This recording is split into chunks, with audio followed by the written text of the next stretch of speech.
ഗസയിലേക്കുള്ള റഫ അതിർത്തി ഭാഗികമായി തുറക്കാൻ ഇസ്രായേൽ സമ്മതിച്ചു.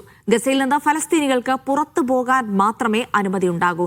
24 മണിക്കൂറിനിടെ ഗസയിൽ കുട്ടികളടക്കം 7 പേരെ കൂടി ഇസ്രായേൽ കൊലപ്പെടുത്തി.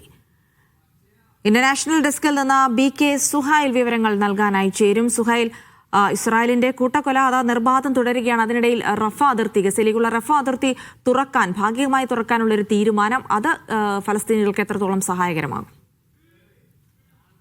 ജിൽസി, 50 ദിവസം മുമ്പ് ട്രംപിന്റെ നേതൃത്വത്തിൽ ഗസ കരാർ രൂപപ്പെടുന്ന ഘട്ടത്തിൽ, വെടിനിർത്തൽ പ്രഖ്യാപിക്കപ്പെടുന്ന ഘട്ടത്തിൽ അതിലേറ്റവും പ്രധാനപ്പെട്ട ഒരു നിബന്ധനയായിരുന്നു റഫ അതിർത്തി തുറക്കുക എന്നുള്ളത്. ഗസയിൽ നിന്ന് ഈജിപ്തിലേക്കുള്ള അതിർത്തി പ്രദേശമാണ് റഫ എന്ന് പറയുന്നത്. അവിടെയുള്ള ക്രോസിംഗ് ആണ് റഫ ക്രോസിംഗ്. അത് തുറക്കുക എന്നുള്ളത് ഗസയുടെ ജീവനെ സംബന്ധിച്ചിടത്തോളം ഏറെ നിർണായകമാണ്. കാരണം വെള്ളവും ഭക്ഷണവും അടക്കമുള്ള കാര്യങ്ങൾ ഇങ്ങോട്ട് എത്തുക, അതേപോലെ തന്നെ ഏതെങ്കിലും അർത്ഥത്തിൽ ഗസയിൽ നിന്ന് പുറത്തേക്ക് പോകേണ്ട ആളുകൾക്ക് പുറത്തേക്ക് പോകാനുള്ള ഒരു കവാടം, ഇതെല്ലാം അതേപോലെ അവിടെ നിന്ന് ഇങ്ങോട്ട് വരാനുള്ള പ്രവേശന കവാടം, ഈ അർത്ഥത്തിലെല്ലാം റഫ അതിർത്തി ഗസയെ സംബന്ധിച്ചിടത്തോളം ഏറെ നിർണായകമാണ്. ഗസയിൽ നിന്ന് പുറത്തേക്ക് പോകാനുള്ള ഏക വഴി കൂടിയാണത്. ഒരു ഭാഗത്ത് കടലാണ്, മറുഭാഗത്ത് ഇസ്രായേലാണ്. ആകെ ഒരു അതിർത്തി പുറത്തേക്ക് കടക്കുന്നത് അത് റഫ അതിർത്തി മാത്രമാണ്. അത് തുറക്കില്ല എന്ന നിലപാടിലായിരുന്നു ഇതുവരെ ഇസ്രായേൽ ഉണ്ടായിരുന്നത്. ഇപ്പോൾ ഏതായിരുന്നാലും ഒരു ബന്ദിയുടെ മൃതദേഹം കൂടി ഹമാസ് വിട്ടുകൊടുത്തതോടുകൂടി, ഹമാസും ഇസ്ലാമിക് ജിഹാദും ചേർന്ന് വിട്ടുകൊടുത്തതോടുകൂടി റഫ അതിർത്തി ഭാഗികമായി തുറക്കാൻ ഇസ്രായേൽ സമ്മതിക്കുകയാണ്.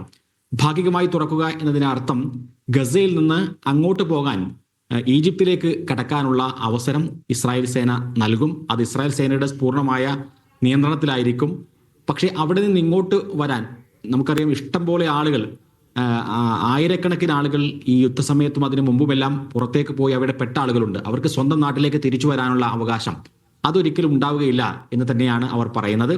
അതേപോലെ തന്നെ ഏറ്റവും പ്രധാനപ്പെട്ട മറ്റൊരു കാര്യം, അവസാന ബന്ദിയുടെ മൃതദേഹവും വിട്ടുകൊടുക്കാതെ റഫ അതിർത്തി പൂർണ്ണമായി തുറക്കില്ല എന്ന നിലപാടിലാണ് ഇപ്പോൾ ഇസ്രായേൽ നിൽക്കുന്നത്. 28 ബന്ദികളുടെ മൃതദേഹമാണ് ആകെ ഗസയിൽ ഉണ്ടായിരുന്നത്. അതിൽ 26 ബന്ദികളുടെ മൃതദേഹവും കൈമാറി കഴിഞ്ഞു. 27ാമത്തെ മൃതദേഹം ഇപ്പോൾ റെഡ് ക്രോസിന് നൽകുകയാണ്. അതിനുശേഷം ഇനി ഒരാൾ മാത്രമാണ് ബാക്കിയുള്ളത്. ആ മൃതദേഹം എവിടെയാണ് എന്ന് ഹമാസും ഇസ്ലാമിക് ജിഹാദും ചേർന്ന് തിരച്ചിൽ നടത്തിക്കൊണ്ടിരിക്കുകയാണ്. അതുകൂടി വിട്ടുകൊടുക്കുന്നതോടുകൂടി പൂർണ്ണമായി തുറക്കും എന്ന ഒരു പ്രതീക്ഷയിലാണ് ഉള്ളത്. അതോടൊപ്പം തന്നെ ഗസയിൽ പൂർണ്ണമായ ആക്രമണം വീണ്ടും പുനരാരംഭിച്ചു എന്ന് നമുക്ക് പറയാവുന്ന തരത്തിലേക്കാണ് ഇപ്പോൾ മരണസംഖ്യ ഉയർന്നുകൊണ്ടിരിക്കുന്നത്. കഴിഞ്ഞ 24 മണിക്കൂറിനിടെ മാത്രം 7 പേരെ ഇസ്രായേൽ ഗസയിൽ കൊലപ്പെടുത്തി. ഈ കൊലപാതകം നടന്നത് അൽമവാസി ക്യാമ്പിലാണ്. അൽമവാസി ക്യാമ്പിന്റെ പ്രത്യേകത, സുരക്ഷിത മേഖലയായി ഇസ്രായേൽ അടയാളപ്പെടുത്തിയ, മറ്റിടങ്ങളിൽ നിന്നെല്ലാം ആളുകൾ അൽമവാസിയിലേക്ക് പോകണം, അവിടെ സുരക്ഷിതമാണ് എന്ന് ഇസ്രായേൽ അടയാളപ്പെടുത്തിയ ഒരു ക്യാമ്പാണ്, അഭയാർത്ഥി ക്യാമ്പ് കൂടിയാണ് ഈ അൽമവാസി.